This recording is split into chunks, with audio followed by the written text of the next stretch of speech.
ሳት ነው ቅዱስ ሚካኤል ከሲኦል የሚያወጣው የሚለውን እናያለን። የቅዱስ ሚካኤል ወዳጆች እንዲሁም ክርስቲያኖች እንኳን ለቅዱስ ሚካኤል ዓመታዊ በዓሉ እንዲሁም ዱራታውስንና ሚስቱን ለረዳበት በዓሉ በሰላም አደረሳችሁ። ዋሃብያዎች የሱፊዎችን ዋና ዋና የሚባሉ አሊሞችን መስጊዳቸው ውስጥ እያረዷቸው ነው። ደጋግመን ዋሃብያ ገዳይ ነው፣ ሰው ሞቱን ረስቶ ሰው እየገደለ ነው፣ ታሪክ ረስቶ ሰው እያጠፋ ነው፣ እግዚአብሔር ተረስቶ በዘር እየተባላ ነው። ሰላም ጤና ይስጥልኝ። እንዴት አደራችሁ? እንዴት ዋላችሁ? እንዴት አመሻችሁ? አምላክ አበው ቅዱስ እግዚአብሔር ስሙ ዛሬም ዘወትርም የተመሰገነና የተወደሰ ይሁን። ዛሬ በአንድ ወቅታዊ ጉዳይ ብቻ ተመልሼ የመጣሁት ዛሬ ገናናው መልአክ ቅዱስ ሚካኤል ዓመታዊ ክብረ በዓሉ ነው። እንኳን አደረሳችሁ አደረሰን። እሱን በሌላ ቪዲዮዎች ላይ ሁለተኛ መርሃ ግብራችን ላይ የምንመለከተው ነው የሚሆነው። ይህን ዝግጅት ቶሎ የምንጨርሰው ከሆነ እሰየው፣ የምንመለከታቸው ጉዳዮች ይኖራሉ። ካልሆነ ግን እንደ አንድ ዝግጅት ብቻ ነው ያሰብኩትኝ። እንግዲህ ዛሬ የምንመለከተው እንግዲህ ሰሚ ያጣ የቤተ ክርስቲያን ዝርፊያ በተመለከተ የምናነሳው ነው። እንግዲህ ይህ ዛሬ የምናነሳው ግለሰብ ወይ ደግሞ የቤተ ክርስቲያን አስተዳዳሪ የቤተ ክርስቲያኑን ንብረት በሚስታቸው ስም ያደረጉ፣ ጸበል አካባቢ ያሉ ልማቶችን በእህታቸው ስም ያደረጉ፣ በአጎታቸው ስም ያደረጉ፣ በእህታቸው ባል ስም ያደረጉ ግለሰብ ናቸው። የቤተ ክርስቲያን ብር መዝብረው የግል ቤታቸውን የሰሩ። ይህም ብቻ አይደለም። በ6 ዓመት ጊዜ ውስጥ በየከተማው ሙዳየ ምጽዋት ተክለው ሙዳየ ምጽዋቱን ማታ ማታ እየሰበሰቡ ለራሳቸው መጠቀሚያ ያደረጉ፣ አልፎም ተርፎም ደግሞ ቤተክርስቲያን የሚገኙ ሙዳየ ምጽዋትንም በመዝረፍ የሚታወቁ ግለሰብ ናቸው። እኚህ ግለሰብ ደብዳቤ ተጽፎባቸዋል። ለሊቀ ጳጳሱም ጭምር ደብዳቤ ተጽፏል።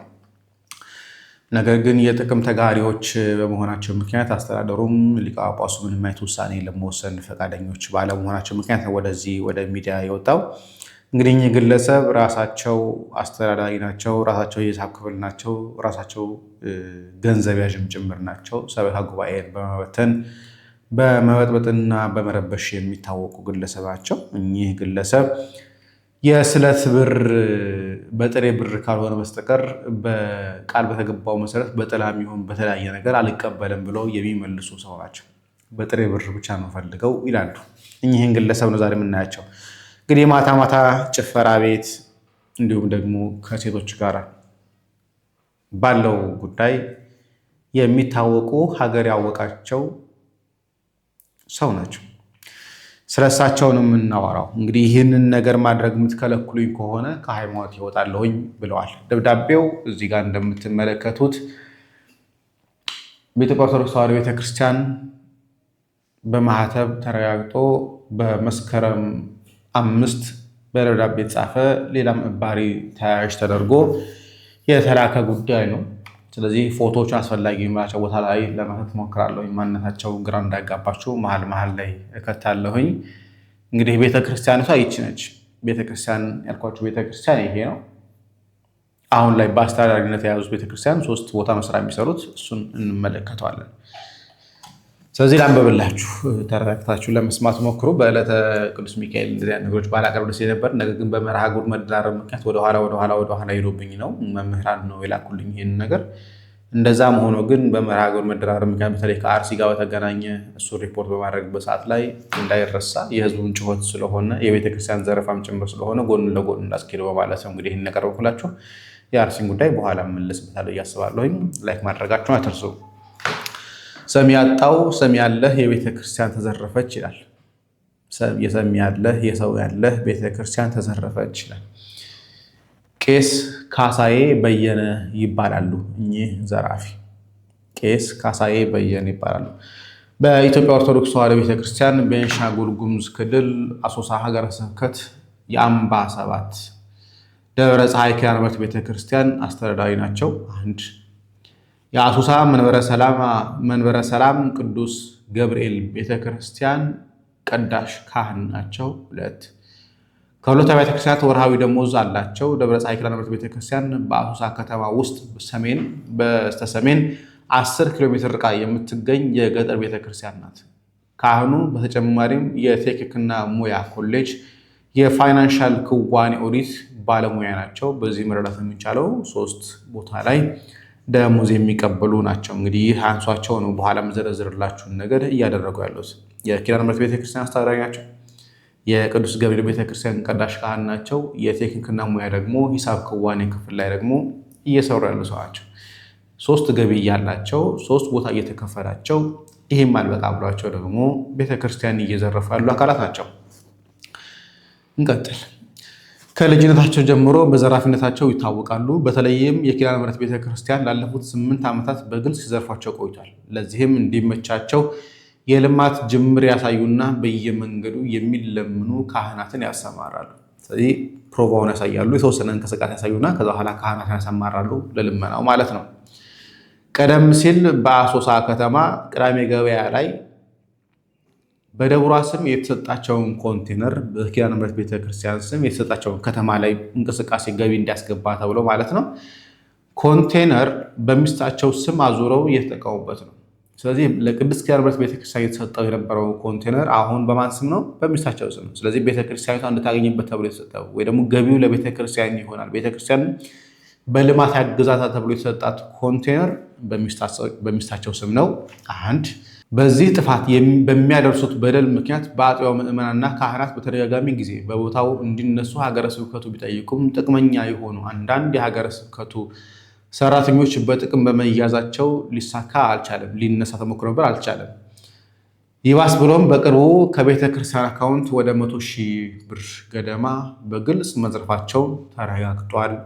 ይሄ በደብዳቤም ጭምር የጻፈ ነው። አሁን ሰበካ ጉባኤው ችግሩን በመዘርዘር ከኃላፊነት እንዲነሱ ጠይቋል። ነገር ግን የሀገረ ስብከቱ ስራ አስኪያጅ አባ ዘካርያስ ማለት ይሄ በፎቶ ላይ የምትመለከቷቸው ማለት ነው፣ አባ ዘካርያስ ጀምሮ በዝርፊያው ተቋዳሽ ስለሆኑ ጉዳዩን ለማየት ፈቃደኛ አይደሉም። እስከ ቤታቸው ሙክትና ቢራ ስለሚሄድላቸው መጨከን አልቻሉም። እሺ አጥቢያ ምዕመናን ግን ባለው ብልሹ አሰራር ተማረው ቤተክርስቲያንን ከመምጣት ርቀው የቀሩት ጥቂት ምዕመናን የሰሚ ያለህ እያሉ ፍትህ እየጠየቁ ይገኛል። የሰሚ ያለህ የተባለበት ምክንያቶች ምንድናቸው የሚለውን ነገር አሁን 1-2 ብለን እናያቸዋለን። ከሚከሰሱባቸው ወንጀሎች በጥቂቱ እንመልከት። አንደኛ፣ በአሶሳ ከተማ ቅዳሜ ገበያ አካባቢ በቤተክርስቲያን ስም የወሰዱት ቦታ በሚስታቸው ስም አዙረውት አከራይተውት እየተጠቀሙበት ነው። አንደኛው ክስ ነው። ሁለተኛ፣ በየዓመቱ የቤተክርስቲያኗን እህል እያወጡ ለቤተሰቦቻቸው ይሰጣሉ። በቤተክርስቲያን ንብረት ለእህታቸው ባል ካህን ለነበሩ መቃብር ቤት ሰርተዋል። ሶስተኛ፣ የጠበሉ ዙሪያ የልማት ቦታዎችን በእህቱ ስም ይዞታ አሰርተው ለረጅም ዓመታት እየተጠቀሙበት ይገኛሉ። የማን ጸበል አካባቢ ያሉ አጠቃላይ ይዞታዎች እንዳለ በእህታቸው ስም አዘዋውረው እየተጠቀሙበት ይገኛሉ። አራተኛ፣ ከተማ ውስጥ በየሆቴሉና በገበያ መውጫና መግቢያ ቦታ ላይ ሙዳየ ምጽዋትን በማስቀመጥ እና የሚለምን ካህን በማስቀመጥ ለ6 ዓመታት በርካታ ገንዘብ ሲሰበሰብ ቆይቷል። ገንዘቡ በመኖሪያ ቤታቸው ማታ ማታ ከግብረ አበሮቻቸው ጋር ይከፍቱታል። የሙዳየ ምጽዋት ቁልፍ በእጃቸው ይዘው እና ገበያ ላይ የሚቀመጥ ሙዳየ ምጽዋት በቤታቸው ያሳድራሉ። የመኖሪያ ቤታቸው በዚህ የህዝብ ገንዘብ መስራታቸውን ድፍን የአሶሳ ህዝብ ያውቀዋል። ይህ ግን ሀገረ ስብከቱ በመውሰድ እርምጃ በቅርብ ጊዜ ተፈቷል። እንዳይታይ ይሄ ማለት ከሙዳየ ምጽዋት ጋር ተገናኘ ማለት ነው እንጂ ቤታቸው ኦልሬዲ ሰርተውበታል። እንዳይለምኑ ታግደዋል። ሆኖም አሁንም ቢሆን ከቤተ ክርስቲያኗ አካውንት ሳይቀር እየዘረፉ ነው። ይሄ ማለት 100,000 ብር አሁን በቅርቡ ዘርፉ የተባለው ብር ማለት ነው። ለ6 ዓመት ያህል በአሶሳ ከተማ መግቢያ መውጫ ላይ በየሆቴሉ በየመናኸሪያው የተቀመጠው ብር አለ፣ እሱ ሙዳየ ምጽዋት አለ። እሱ አልፎ ካህናትን አሰማርተዋል። ይሄ ሁሉ የሚሰበሰቡና የሚከፈተው ግን ማታ ማታ በቤታቸው የቤተ ክርስቲያኒቷ ሙዳየ ምጽዋት ቁልፍም ያለው እሳቸው ጋር 3 ስራ በተጨማሪ ነው ይሄን ሁሉ እያደረጉ ያሉት። አምስተኛ፣ የተማሩና የሚጠይቋቸው ምዕመናን ከቤተ ክርስቲያን በማራቅ በተለይም አሁን ሰበካ ጉባኤ ከመመረጡ በፊት ራሳቸው ሂሳብ ክፍል፣ ራሳቸው አስተዳዳሪ፣ ራሳቸው ገንዘብ ያዥ በመሆንም ሲመዘብሩ ቆይቷል። አሁን በማገልገል ላይ ያሉት የሰበካ ጉባኤ አባላት ተማረው እንዲወጡ ለማድረግ ጥረት እያደረጉ ነው። ራሳቸው ሂሳብ ክፍል፣ ራሳቸው አስተዳዳሪ፣ ራሳቸው ገንዘብ ያዥ ናቸው። ደግሞ አልፎ ተርፎ ደግሞ ቤተክርስቲያን በእውቀቴ በጉልበቴ ለአገልግል ብለው የሚመጡ የሰበካ ጉባኤ አባላትን ደግሞ ለማባረር እያደረጉ ያሉ ጥረት ደግሞ ይሄ ነው። ስድስተኛ፣ በቤተክርስቲያን መዋቅር መሰረት በኡራ ወረዳ ቤተ ክህነት ስር ናት። ቤተ ክርስቲያኒቷ በኡራ ቤተ ክህነት ስር ናት ያለችው። ነገር ግን ይህን ነገር ሳልፈለጉት የወረዳ ቤተ ክህነቱ አመራሮችን እንዲያስተካክሉ በተደጋጋሚ ሲጠይቋቸው ከእነርሱ በመሸሽ ያለምንም አሳማኝ ምክንያት ጉቦ ከፍለው የቤተ ክርስቲያኗ ተጠሪነቱ ለሀገረ ስብከቱ እንዲሆን አድርገውታል። ይሄ ማለት ወረዳ ቤተ ክህነቱ ይሄ እያደረጉ አሁን እያነበብናቸው ያሉት ነገሮች እንዲያስተካክሉ በጣም ተደጋጋሚ ጊዜ ቢጠይቋቸው ምን ያደረጉት? ጉቦ ከፍለው ከወረዳ ቤተ ክህነቱ አልፈው ሄደው ምንድነው ወደ ሀገረ ስብከቱ ተጠሪነታቸው ለሀገረ ስብከቱ ጭምር አድርገውታል። ይሄ ማለት መዋቅራዊ ጥሰትም ጭምር አድርገዋል፣ አስፈጽመዋል፣ እያደረጉም ያሉ ናቸው ማለት ነው። 7ኛ ስዕለት የሚያወጡ ምዕመናን ይህን ማን አምጡ አላችሁ? እኛ የምንፈልገው ጥሬ ገንዘብ ነው ይሏቸዋል። ምክንያቱም ገንዘብ ሲመጣ ገቢ ሳይደረግ አየር ላይ ይዘርፉታል። በዚህም ብዙ የቤተክርስቲያን ልጆች ተስፋ ቆርጠው ቤተክርስቲያን መርዳት አቁመዋል። እንግዲህ አስራት እንደምናውቀው ምንድነው ስዕለትም እንደምናውቀው ባለን ነገር ካለን ነገር ነው የምናወጣው። ስለዚህ አንድ ሰው ስዕለቱ ዣንጥላ ማስገባት ከሆነ ዣንጥላ ማስገባት እንጂ ዣንጥላን በብር ለውጦ ማስገባት አይቻልም። በቤተክርስቲያናችን የተሳለው በግ ከሆነ በጉን በስዕለት መልክ ያስገባል እንጂ የበጉን ተመን በሂሳብ ቀምሮ ወደ ቤተክርስቲያን በብር ሂሳብ ማስገባት አይቻልም። ሰው የተሳለውን ነገር ያስገባል እንጂ ከተሳለው ነገር ውጪ ማስገባት አይችልም። እኚህ ሰው ግን እኔ የምፈልገው ጥሬ ገንዘቡን እንጂ ሌላውን ነገር አልፈልግም እያሉ ይከራከራሉ። በዚህ ምክንያት ሰው ምዕመኑ ብር መስጠት እያቆመ ነው። 8ኛ ክብረ ክህነትን በሚነካ መልኩ ማታ ማታ በየመሽታ ቤቱ እየጠጡ በመስከር በመውደቅና ሌሎችም በመሽታ ቤት የሚደረጉ ኃጢአቶችን ይታወቃሉ። ይህ ካህን ናቸው። እንግዲህ የታወቁ የደብር አስተዳዳሪ የሆኑ ሰባኪ ወንጌል ቀዳሽ የሆኑ ደግሞ አልፎ ተርፎ ደግሞ በቴክኒክና ሙያ ደግሞ እየሰሩ ያሉ ሰው በመሽታ ቤት በመጠጣት ወድቆ በመንገዳገድ እንዲሁም ደግሞ መሽታ ቤት ላይ ሊደረጉ የሚችሉ ኃጢአቶችን ጭምር ነውሮችን ጭምር የሚፈጽሙ አካል ናቸው። የንስሐ ልጆቻቸው መንፈሳዊ ነገር ከማስተማር ይልቅ ገንዘብ እንዲሰጧቸው በመጨቅጨቅ ይታወቃሉ።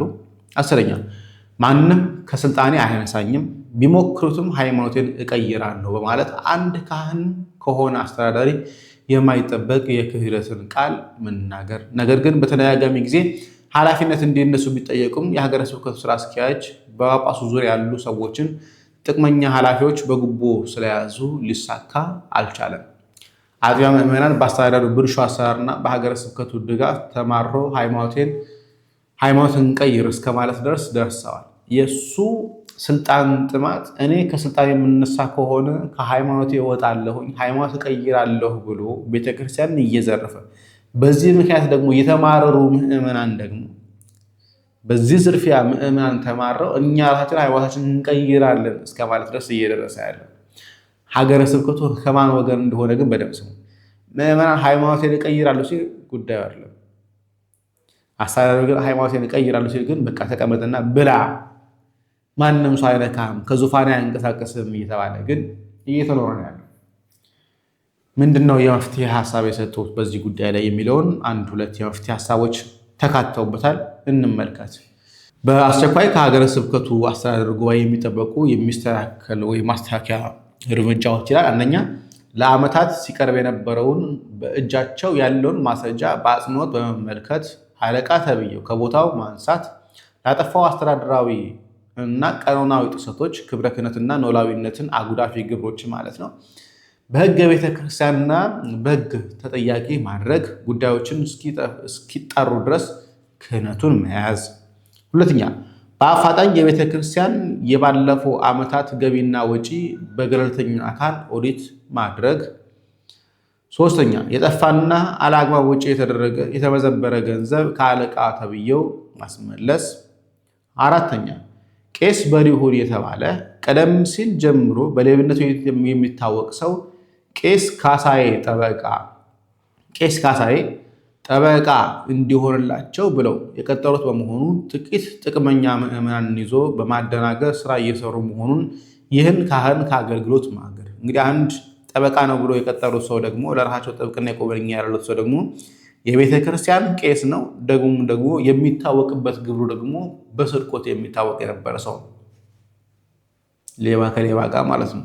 እሺ የቤተ ክርስቲያን አስተዳደራዊ መዋቅር ግንኙነት ማስተካከል፣ ቀጥታ ተጠሪነቱ ለሀገረ ስብከቱ የተደረገውን እንደ ሌሎች አጥቢያዎች በአፋጣኝ ወደ ኡራ ቤተ ክህነት ወረዳ ቤተ ክህነት እንዲዘዋወር። ምክንያቱም በህገ ወጥነት የተቀየረው ቦታ ትክክለኛ ቤተክርስቲያን መዋቅራዊ በጠበቀ ሁኔታ ወደ ኡራ ወረዳ ቤተ ክህነት እንዲመጣ፣ እንዲስተካከል፣ እንዲመለስ።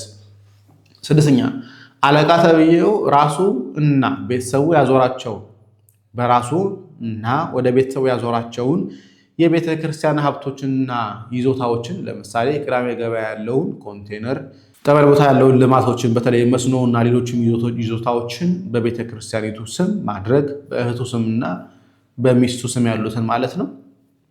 የሀገረ ስብከቱ ስራ አስኪያጅ አባ ዘካርያስ ከአለቃ ተብዬው ጋር ያላቸውን የጥቅም ትስስር ማስቆም። ስምንተኛ አዲሱ ሰበካ ጉባኤ የቤተ ክርስቲያን ቀኖና በማስጠበቅ ጥረት እያደረገ ስለሆነ እነሱን ማበረታታት፣ መደገፍ፣ እንዲበረቱ አቅጣጫዎችን ማሳየት። ዘጠነኛ በአጠቃላይ ተገቢ ያልሆኑና ከህግ ቤተክርስቲያንና ከቃለ ዓዋዲ ውጭ የሆኑ አሰራሮችን ማስተካከል ግዴታውን ሊወጣ ይገባል እንላለን ብለው ይህ ምዕመኑ መምህራንም የላኩልኝ መረጃ ነው። ይሄ እንግዲህ ቤተክርስቲያን ውስጥ እየተደረገ ያለ በአቡነ ሩፋኤል የጋምቤላው ባለ ሰባቱ ማለት ነው። ሶስት አሁን ተረጥቆባቸዋል መሰለኝ፣ ባለ አራት ሆኗል መሰለኝ። የታቸው ሀገረ ስብከት ስር ነው እየሆነ ያለው። አባ ዘካርያስ የተባለው የሀገረ ስብከቱ ስራ አስኪያጅ ነው። ይሄን ነገር በስርዓተ ቤተክርስቲያን እንዲሆን ከማድረግ ይልቅ ነገሮች ተስተካክለው ወደፊት እንዲመጡ ከማድረግ ይልቅ ህገ ቤተክርስቲያንን፣ ቀኖና ቤተክርስቲያን እየተሳለ የቤተክርስቲያን ንብረት በግለሰቦች እጅና በራሱ እጅ የሚያደርግ ሙዳየ ምጽዋትን እየመዘበረ ለራሱ ቅንጡ ቤቶችን የሚገነባ ሰው መቼም ቢሆን ቤተክርስቲያንን የሚያጠፋ አካልን ሁሌም ቢሆን መቆጣት፣ መገሰጽ፣ ቤተክርስቲያናዊ እርምጃ፣ ቀኖናዊ እርምጃ መስጠት ሲገባ ከጎኑ ሆኖ ማበረታታት፣ አልፎም ተርፎ ደግሞ ለሱ ሲባል መዋቅራዊ ጥሰት እንዲደረግ ማድረግ ይሄ ተገቢ አይደለም። ስለዚህ አሁንም ቢሆን ቤተክርስቲያን የሰሚ ያለ እያሉ ነው ምዕመኑ፣ እባካችሁ ስሙ፣ እንዲህ የደረሰብን ነው እያሉ ነው።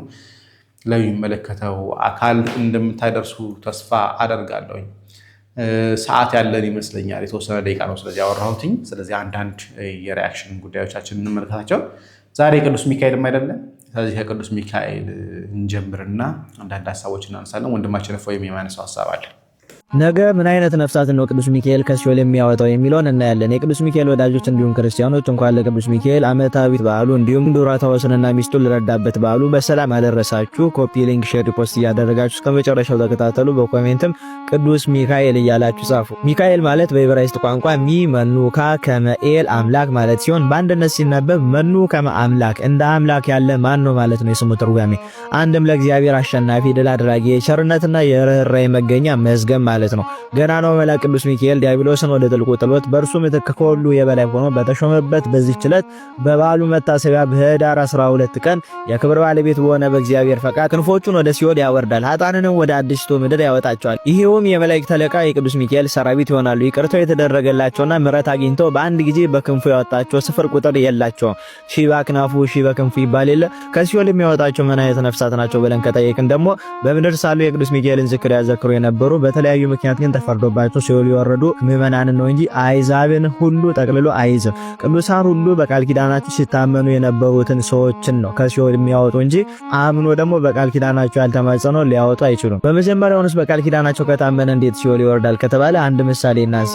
ሰንበትን ያከብሩ የነበሩ ግን ደግሞ ሲኦል የወረዱ ሰዎች እንዳሉ በመጻሕፍት ይነገራል። ሰንበትን ስላከበሩ ብቻ ወደ መንግስተ ሰማያት ሊገቡ አልቻሉም። በተለያዩ ኃጢአቶች ተይዘው ሰንበትን ብቻ በማክበራቸው ገነት ሊገቡ አልቻሉምና ግን ሰንበት ሲደርስ አርብ ከሲኦል ይወጡና ቅዳሜና እሑድን አርፎ ተመልሶ ወደ ሲኦል እንደሚመለሱ በዕለተ ምጽአትም አርብ እንደወጡ በዛው እንደሚቀሩ መጽሐፍ ይናገራል ድርሳነ ሰንበት ላይ። ስለዚህ ዛሬም ቅዱስ ሚካኤል የሚያወጣቸው ነፍሳት በሱ ቃል ኪዳን ሲታመኑ የነበሩትን እንጂ አሕዛብንም ያላመኑትንም ጨምሮ ያወጣል ማለት አይደለም። ስለዚህ የቅዱስ ሚካኤልን ዝክር ማዘከራችን ለዚህ ቀን ይጠቅመናል፣ ከሲኦል እሳትም ያድነናል። ቅዱስ ሚካኤልም በየዓመቱ ኅዳር 12 ቀን እንዲህ ያደረገ እልፍ ነፍሳትን ያወጣል። የቤተ ክርስቲያን ወገኖች የሆኑትን ሁሉ እንደ ሥራቸው ወደ ምሕረት ቤት ወደ ኢየሩሳሌም ሰማያዊት ይወስዳቸዋል። ከዚህም በኋላ ወደ አብ መጋረጃ ውስጥ ይገባል። በዚህ ዕለት ምድራዊና ሰማያዊ ስለሆነች ምሕረቱ ከመንበሩ በታች ይሰግዳል። ስለ ውሃ ምንጮች፣ ስለ ወይን ቦታዎች፣ ስለ ምድር ፍሬዎች፣ በምድር ላይ ስለሚኖሩ ስለ ሰው ልጆች ነፍስ ሁሉ፣ ስለ እንስሳት፣ ስለ ሰማይ ወፎች፣ ስለ ባህር ዓሣዎች፣ በምድር ላይ በባህር ውስጥ ስለሚንቀሳቀሱ ፍጥረታት ሁሉ የምሕረት ባለቤት ከሆነ ከአብ ዙፋን በታች ሁልጊዜ በማመስገን ይሰግዳል። ልመናውንም እስከሚሰማውና የምሕረት ቃልን እስከሚያስተላልፍ ድረስ ከእግረ መንበሩ ስራ ይነሳ። ለዚህ ዓለም ምሕረትን የሚለምኑ ቅዱሳን መላእክት በየዓመቱ ኅዳር 12 ቀን በእግዚአብሔር ዙፋን ወደ ምሕረት ዙሪያ ተሰብስበው ስለ ሰውና ስለ እንስሳት ሁሉ ምሕረትን የሚለምን ቅዱስ ሚካኤል ከአብ መጋረጃ ውስጥ በወጣ ጊዜ ቸርና መሐሪ አብ ለቅዱስ ሚካኤል የሰጠው ልብሱን እነዚያ መላእክት ይመለከታሉ። ይቅርታን ለማግኘት ምልክታቸው እሱ ነውና። ስለዚህ እነዚህ ቅዱሳን መላእክት በምድር ላይ ምሕረት እንደተደረገ ሰውንም እንስሳትንም ይቅር እንዳለ በዚህ ዓለምም የሚሆነውን ሁሉ አይተው ቅዱስ ሚካኤል በለበሰው ልብስ አምሳል ያውቁታል። ስንክሳሩ እንደሚለው ይህ እጅግ የከበረና ገናና መልአክ ቅዱስ ሚካኤል ከቅዱሳን ሰማዕታት ጋር በመሆን ገድላቸው እስኪፈጽሙ ድረስ የሚያጽናናቸውና የዘወትር ጠባቂያቸው ሆኖ የሚራዳቸው እርሱ ነው። እርሱ ያልረዳው ቅዱስ የለም፣ መከራውንም ያላስታገሰው ሰማዕት የለም። ለቅዱሳኑ እንዲህ እንደ ጓደኛቸው ሆኖ ሲጠብቃቸው ይኖራል። ነገር ግን ቅዱስ ሚካኤል ለዕጣን አምላካቸውን ለካዱ ሰዎች ደግሞ በቁጣ ለመቅሰፍት ይመጣባቸዋል። ሰናክሬም በእግዚአብሔር ላይ ክፉ በመናገሩ በአንዲት ሌሊት ብቻ 185,000 ሰራዊቱን ቅዱስ ሚካኤል በብርሃን ሰይፉ ፈጅቷቸው አድሯል። ሁለተኛ ነገሥት ምዕራፍ 19 ከቁጥር 35፣ ኢሳይያስ 37:36 እግዚአብሔርን ለሚወዱና እርሱን ለሚያከብሩ መታሰቢያን ለሚያደርጉለት ግል ከሚፈልጉት ነገር ከቶ አያሳጣቸውም፣ ዘውትርም ይጠብቃቸዋል። በኋላም በአማላጅነቱ ከሲኦል እሳት ያድናቸዋል። እነሆ የገናናና ክቡር መልአክ ቅዱስ ሚካኤል ያደረገው ተአምር ይሄ ነው። የእግዚአብሔር ወዳጅ የሆነ ስሙ ዱራታዎስ የሚባል አንድ ደግ ሰው ነበረ። የሚስቱ ስም ቴዎብስታ ይባላል። እነርሱም ሁልጊዜ ያለማቋረጥ የዚህን የከበረ መልአክ የቅዱስ ሚካኤልን የበዓሉን መታሰቢያ ያደርጉ ነበረ። ከዚህም በኋላ በአገር ውስጥ ችግር በሆነ ጊዜ ገንዘባቸው አለቀ። ለቅዱስ ሚካኤል ለበዓሉ መታሰቢያ የሚያደርጉትን እስኪያጡ ድረስ ቸገራቸው። ዱራታዎስም ሽጦ ለመልአኩ በዓል መታሰቢያ ያደርግ ዘንድ የእርሱንና የሚስቱን ልብስ ይዞ ወጥቶ ሄደ። የመላእክት አለቃ ቅዱስ ሚካኤልን በታላቅ መኮንን አምሳል ለዱራታዎስ ተገለጠለትና ወደ ባለጸጎች ሄዶ በእርሱ ዋስትና በ1 ዲናር 1 በግ እንዲወስድና ሁለተኛ ወደ ባለ ስንዴ ዘንድ ሄዶ በእርሱ ዋስትና ስንዴ እንዲወስድ፣ ዳግመኛ ወደ ዓሣ አጥማጅ ዘንድ ሄዶ 1 ዓሣ እንዲወስድ፣ ነገር ግን ከቤቱ ሳይደርስ መንገድ ላይ የዓሣውን ሆድ እንዳይቀድ ነገረው። ዱራታዎስም እንደታዘዘው አደረገ። ወደ ቤቱ በተመለሰ ጊዜ ቤቱ ሁሉ በበረከት ተሞልቶ አገኘው። እርሱም እጅግ ተደስቶ የዚህን የክቡር መልአክ የመታሰቢያውን በዓል አደረገ። ጦም አዳሪዎችን ድሆችን ጠርቶ ጠገባቸው። ከዚህም በኋላ ለዱራታዎስና ለሚስቱ ቅዱስ ሚካኤል ሁለተኛ ተገለጠላቸው። ዱራታዎስንም የዓሣውን ሆድ እንዲሰነጥቀው አዘዘው። በሰነጠቀውም ጊዜ 300 የወርቅ ዲናር በዓሣው ሆድ ውስጥ ተገኘ። ቅዱስ ሚካኤል ዱራታዎስንና ሚስቱ ቴዎብስታን እንዲህ አላቸው፣ ከዚህ ዲናር ወስዳችሁ ለባለ በጉ፣ ለባለ ዓሣው፣ ለባለ ስንዴ ወዳችሁን ክፈሉ። የቀረውን ለፍላጎታችሁ ይሆናችሁ። እግዚአብሔር አስቧችኋልና በጎ ስራችሁን፣ መስዋዕታችሁን፣ ምጽዋታችሁን አስቦ በዚህ ዓለም አሳመረላችሁ፣ በኋለኛውም መንግሥተ ሰማያት ተዘጋጅቶላችኋል አላቸው። እነርሱም ይህን ነገር ሲሰሙ ደነገጡ። የከበረ ገናናው መልአክ ከመከራችሁ ሊያዳንኳችሁ የመላእክት አለቃ እኔ ቅዱስ ሚካኤል ነኝ። መስዋዕታችሁን፣ ምጽዋታችሁን ወደ እግዚአብሔር ፊት ያሳረኩት እኔ ቅዱስ ሚካኤል ነኝ። አሁንም በዚህ ዓለም ከበጎ ነገር እንድታጡ አላደረጋችሁም አላቸው። ይህንንም ከነገራችሁ በኋላ ወደ ሰማያት ወጣ። እነርሱም በፍርሃትና በክብር ሰገዱለት። ለቅዱስ ዱራታዎስና ለሚስቱ የደረሰ ቅዱስ ሚካኤል ዛሬም ለኛ በሕይወታችን ይደረስልን። እንኳን ያደረሳችሁ። ኮፒ ሊንክ፣ ሼር፣ ሪፖስት እያደረጋችሁ አዳርሱት። ይቆየን። እናመሰግናለን ወንድማችንን። እግዚአብሔር አምላካችን ረጅም ዕድሜ ከጤና ጋር ይስጥልን ያደልልን። አዎ ዛሬ ገናናው መልአክ ቅዱስ ሚካኤል የምናስብበት በዓል ነው። የአርሲን ጉዳይ ደግሞ እንዳንረሳ ከሞት ጋር ከግድያ ጋር በተገናኘ መምህራችን አባ ገብረ ኪዳን ግርማ እንዲህ ብለዋል። ሰው ሞቱን ረስቶ ሰው እየገደለ ነው። ታሪክ ረስቶ ሰው እያጠፋ ነው። እግዚአብሔር ተረስቶ በዘር እየተባላን ነው። ያንን ከዚያ ነው መነሳት። ትንሣኤ ለዋሌ ነው። ከዚህ ክፋት ተነስ፣ ከመርሳት ተነስ። እግዚአብሔርን ከመርሳት፣ ሞትን ከመርሳት፣ ቅዱሳንን ከመርሳት፣ ቤተክርስቲያንን ከመርሳት፣ ከእንደዚህ ያለ መርሳት በአራት ኃጢአት ያላችሁ፣ በኃጢአት አልጋ ያላችሁ በንስሐ ተነሱ። በሐኬት በአራት ሐኬት ያላችሁ፣ በስንፍና አልጋ ያላችሁ በትጋት ተነሱ። አሁን ሰው እንዴት አድርጎ እንደሚተኛ በደንብ አድርጋችሁ እያያችሁት ነው አይደለም? ሰው በደንብ ተኝቶ የሚጸልይ ተኝቶ፣ የሚያነብ ተኝቶ፣ የሚያጠና ተኝቶ እንደዚህ አድርጎ ያጠናል። በዚያው መጽሐፉ ልም ምንም እኮ በእውነቱ ማለት እናንተ በግራም ቀጥ በቀኝም ቀጥ ነው። በመንፈሱም እውቀት የለም፣ በስጋውም እውቀት የለም። በግድ ተለምና ነው ያቺ ሲመታ የምትመረቁት ማለት መከራችሁን አይታችሁ ለዚያ እውቀት ነው እኮ ደግሞ የምትመጻደቁብን። ስለዚህ ተመልከቱ እያልኳችሁ ያለው ምንድን ነው? ስንፍና መወገድ አለበት። ኢትዮጵያ ተነሳች የምለው እኔ ስንፍናችን ስናስወግድ፣ ከኃጢአት በንስሐ ስንነሳ፣ እንደገና ከመርሳት በተዘክሮ ስንነሳ፣ በማሰብ እግዚአብሔርን በማሰብ ታሪክን በማሰብ ሞትን በማሰብ ቅዱሳንን በማሰብ ክብራችንን በማሰብ የራሳችን ክብር ረስተነው ራሱ እኮ እንስሳ ሆነናል። ከአይጥ አልባስንም፣ ከእባብ አልባስንም፣ ከእንስሳ አልባስንም፣ ከአውሬ አልባስንም። እስቲ እባብን የሚበላ እባብ አምጡ፣ እስቲ ዘንዶን የሚበላ ዘንዶ አምጡ። የለም። አንበሳን የሚበላ አንበሳ እስኪ አምጡ፣ እስኪ በሬን የሚበላ በሬ አምጡ። ሰው ከእንስሳ አልባሰም። ከዚህ ስንነሳ ነው ኢትዮጵያ ተነሳች ማለት ነው።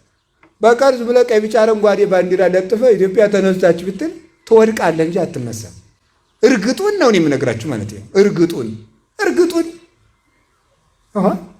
ነቢያት ሐዋርያት የተናገሩትን አባቶቼ ያስተማሩኝ ይሄው ነው። መጽሐፍ ቅዱስ ያለው ይሄው ነው። ብድግ ብሎ ኧረ ተው ቆይ መምህሮቻችን ይምጡ በሉ እንጂ እውነቴን ነው። እኛ አይደለንም እኮ መምህሮቻችሁ፣ እነ ዮሐንስ አፈወርቅ ናቸው፣ እነ ቅዱስ ቄርሎስ እኮ ናቸው መምህሮቻችን። እንጠይቃቸው አትሉ ብለዋል እነሱ። የቤተ ክርስቲያን ምልክት ሥጋ ወደሙ መስቀል ድንግል ማርያም ናቸው እንጂ ይሄ ባንዲራ ነው። ደግሞ የምንወደውን ባንዲራ እንድንጠላው እኮ ነው እንዲሚያደርጉብን። ሰው እመቤታችን እንዲጠላት እመቤታችን በአብይ ጾም ብሉ ብላለች እያለች ያች ሰው እያስበላች ነው ሰሞኑን አሉ። አይደረስ ነው እመቤታችን ብላኛለች እያሉ መነኩሴ እንዲጠላ መነኮሳት እንዲህ ብለዋል ይባላል። ባይታዊ እንዲጠላ ባይታዊ እንዲያደርገ ይባላል። ባንዲራ እንዲጠላ በባንዲራው ስም መጡብን። በጣም ችግር እኮ ነው እየሰሩብን ያለ። ስለዚህ ወገኖቼ ካህን እንዲጠላ አይደለ እንዴ? አሁን በከተማ ስትሄዱ እኮ ካህናት እንዲጠሉ ልብሰ ተክህኖ ለብሶ የሚሰክር ሰው ታገኛላችሁ። ያ ሰውዬ ካህን አይደለም። ካህናትን እንድትጠሉ የሚያደርግ የተሐድሶና የፕሮቴስታንት ክንፍ ነው። በደንብ ልትነቁበት ይገባል። እናመሰግናለን አባታችን አባ ገብረ ኪዳን ግርማ። እግዚአብሔር አምላካችን ረጅም ዕድሜ ከጤና ጋር ይስጥልን። ኦርቶዶክሳዊ ከተኛበት ሊነቃ ሊመለስ ወደ እግዚአብሔር ሊያቀና ይገባል ብዬ አስባለሁ። ወንድማችን እፎይ በጣም ተካታይን ቪዲዮ ይህን ሰሞኑን እየሰራ ነው። ደግሞ በጣም በድካም ውስጥ ሆኜ ብዙ ቪዲዮ እየሰራሁላችሁ አይደለም። ዛሬ ግን አንድ ቪዲዮ ልጋብዛችሁ። ዋሃብያዎች የሱፊዎችን ዋና ዋና የሚባሉ አሊሞችን መስጊዳቸው ውስጥ እያረዷቸው ነው። ደጋግመን ዋሃብያ ገዳይ ነው፣ አራጅ ነው፣ እየተደራጁ ነው ብለን ደጋግመን እያሳየናችሁ ነው። ይህንን ኡስታዝ ሚለውን ስሙ። 4 ዑለማዎች በዋሃብዮች የተገደሉ በእኛ አካባቢ ማለት ነው። በምስራቅ ሐረርጌ በጨለንቆ ወረዳ የሚባለው ቦታ የታወቀ ነው። ኦሮሚያ ያውቀዋል፣ ሶማሌ ክልል ያውቀዋል። ከዛ 4 ዑለማዎች ትላልቆች በሸዋል ወር ከሐዲራም ተባርሮ በድንጋይ እንደማንኛ በሰው ሳይሆን አውሬም እንደዛ አይገደልም። በድንጋይ ተጨፍጭፎ ሲገደል አይተናል። መንግስትም ይመሰክራል። ይሄ ሁሉ ችለት እስቲ ቆይ መንግስት አንድ ሁኑ እያለ ስለሆነ ሸሪዓችን እንደዚህ ስለምን እስቲ እንሞክራለን ብለን እየታገዝ ነው። አሁን ገንጥሎን ወጡ። ለዚህ አሁን የዛሬው ግዴታ ሆነብን፣ ሰጠናል። አልহামዱሊላህ ይቀጥ። እንግዲህ የዋሃብያ አካሂድ ግድያን መሰረት ያደረገ ነው። አመሰራረታቸውም እንደዛ ነው። ቅድሚያ በውስጥ ያለውን ጠላት አጥፋ የሚል ስትራቴጂ ያላቸው፣ ሱፊውን ካጠፉ በኋላ አይሁድና ክርስቲያኖችን ቀጣይ ማጥፋት እንዳለባቸው ኪታቦቻቸው ይናገራሉ። ይሄ ኡስታዝ ሚለውን ስሙት ያልኩትን ካከፈሩን በኋላ ያወጁብን ሐርብን ደግሞ ኮፒውን ያመጣንላችሁ መጅሙዓቱ አልመጅሙዕ አልሙፊድ የተባለ ኪታባቸው ላይ የዋሃብያዎች ኪታብ ነው። ምን ይላል? አዩሃል ሙስሊሙን ይላል፣ እናንተ ሙስሊሞች ሆይ ላ የንፈዑ ኢስላሙኩም እስልምናችሁ እኮ አይጠቅማችሁም ይላቸዋል። አብረውት ያሉትን ሰዎች ነው ሙስሊም ብሎ የሚጠራቸው። አዩሃል ዋሃብያ ማለት ነው፣ እናንተ ዋሃብዮች እያላቸው። ኢላ ኢዛ አዕለንቱሙል ሐርበ ሸዕዋአ ዐላ ሃዚሂ ጡሩቂ የሱፊያዎች ጠሪቃዎች ላይ ግልጽ ጦርነት እስካላወጃችሁ ድረስ፣ በሁሉም መልኩ እነሱ ላይ ጦርነት እስካላወጃችሁ ኢማናችሁ አይጠቅማችሁም ይላል። ወቀضይቱም ዐለይሃ ሙሉ ለሙሉ እስካላጠፋችኋቸው ድረስ ይላል።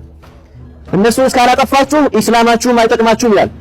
ፈአኽረጅቱሙሃ ሚን በይኒ ጁኑቢኩም ከጎናችሁ እስካላራቃችኋቸው እስካላስወጣችኋቸው ድረስ፣ ወሚን ቁሉቢኩም ከልቦቻቸው እስካላስወጣችኋቸው፣ ወመጃሊሲኩም ወመጃሚዒኩም መጅሊሶቻችሁ መሰባሰቢያ ቦታችሁ ላይ ሱፊያን ጠራርጋችሁ ካላስወጣችሁና እነሱን ካላጠፋችሁ፣ ወመሳጂዲኩም ይሄው የተሞከረው ነገር እዚሁ መስጂድ ላይ አይደለም፣ ከመሳጅዶቻችሁም እንደዚሁ እስካላስወጣችኋቸው፣ ወዘዋያኩም ከዛውያዎቻቸው እስካላስወጣቻቸው ድረስ ኢማናችሁ ትክክል አይሆንም አይጠቅማችሁም አላቸው። ምን አለ? ሐሪቡሃ ቀብለ አን ቱሐሪቡ ልየሁድ ይላል። ወልዒያዙ ቢላህ የሁዶችን ከመዋጋታችሁ በፊት ሱፊያውን ተዋጉ ይላል። فإنها روح اليهود እንግዲህ ሽብርና ውሸት መሰረታቸው የሆነ ዋብያ ኡስታዞችና ተከታዮች መሬት ላይ ክርስቲያንና ነባሩን ሱፊዎችን እያጸዷቸው ነው፣ እየጨረሷቸው ይገኛሉ። ነገር ግን መጅሊሱ የዋብያው መጅሊስ ማለት ነው አዲስ ፕሮፓጋንዳ ዞ መጥቷል።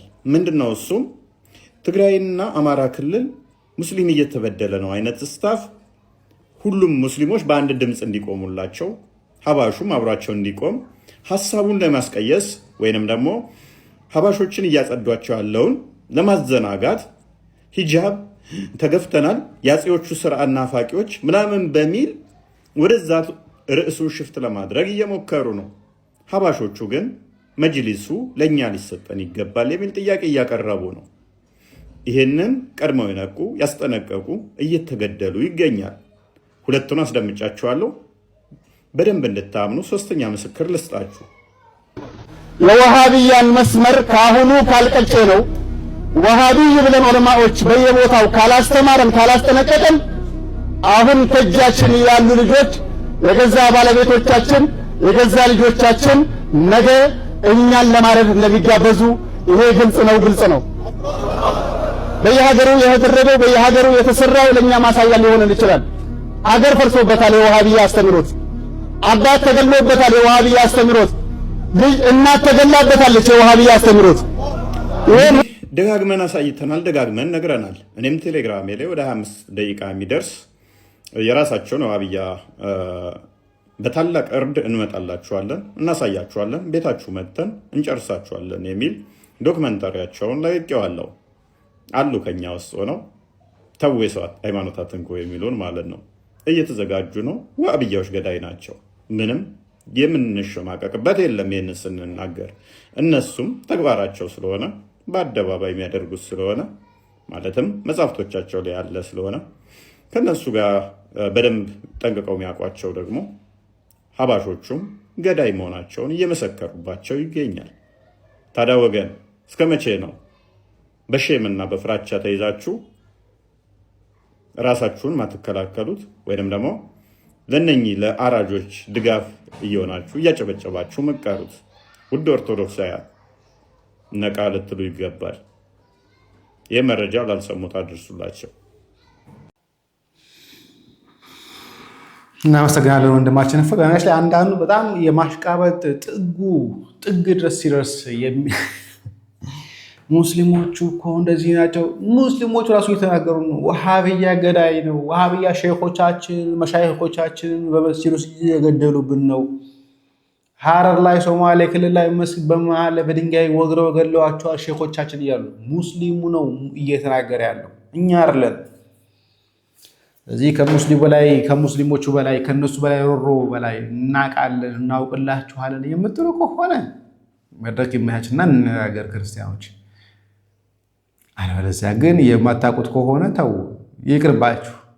አራጆች ናቸው ገዳዮች ናቸው ስንላቸው እኛ ብቻ አይደለም እያልን ራሳቸው ሱፊያዎቹ ነባሮቹም ጭምር እየተናገሩት ገዳዮች ናቸው፣ እየገደሉ ነው፣ ሼኾቻችን እየገደሉ ነው እያሉ ያሉት እኛ አይደለም። እውነታው ይሄ ነው። ማንም ያልቅስ፣ ማንም ይንዛዛ፣ ማንም እንትን ይበል፣ እውነትን ከመናገር ግን ወደኋላ የምንል አይደለንም ብዬ አስባለሁ። ሰላም እግዚአብሔር ከእናንተ ጋር። በሌላ ቪዲዮ መለስ ይሆናል። ቸር ቆዩ።